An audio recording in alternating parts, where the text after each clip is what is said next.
Recognized. Thank you so much, Mr. Speaker, and I thank the gentleman from New Jersey, Mr. Smith, for yielding the time.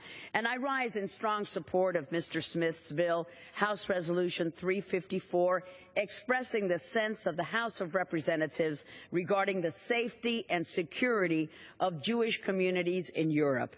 I was an original co-sponsor of this resolution, and I want to highlight the work of my good friend and colleague, Chris Smith, for his leadership on this issue, and indeed for his tireless efforts to fight anti-Semitism and support international religious freedom.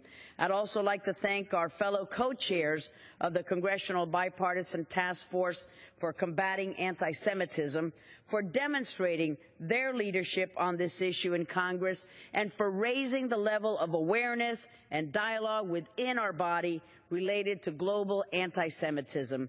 In recent years, Mr. Speaker, the protection and the promotion of these values have moved from being part and parcel of our foreign policy objective to not even ranking as one of our top priorities. It is time, it is way past time, that we make respect for human rights and the protection of religious and ethnic minorities a top priority for our foreign policy objectives, and show real leadership and show that we have the will and the moral imperative to promote our values across the world.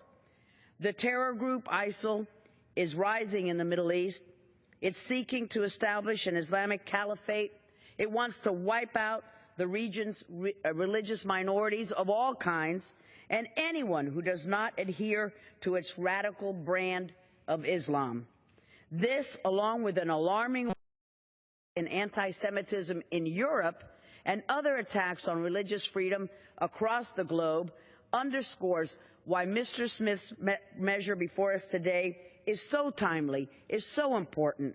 It urges our government to work with European governments and law enforcement agencies in order to help them fight the rise of anti-Semitism across the continent and to make combating anti-Semitism part of our government's broader policy of promoting international religious freedom.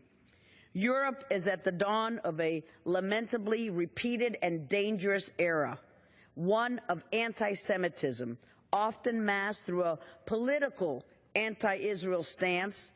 And if we don't move to act now, Mr. Speaker, we may see more deadly attacks like the murder of 4 Jews in a kosher supermarket in Paris earlier this year. We in the United States must be at the forefront, leading the effort, helping other nations develop a more comprehensive approach to confronting the rising anti-Semitism problem, and this measure before us today establishes a good framework. If I could ask the gentleman for 30 additional seconds. 30 additional seconds? Thank you. Establishes a good framework in moving forward.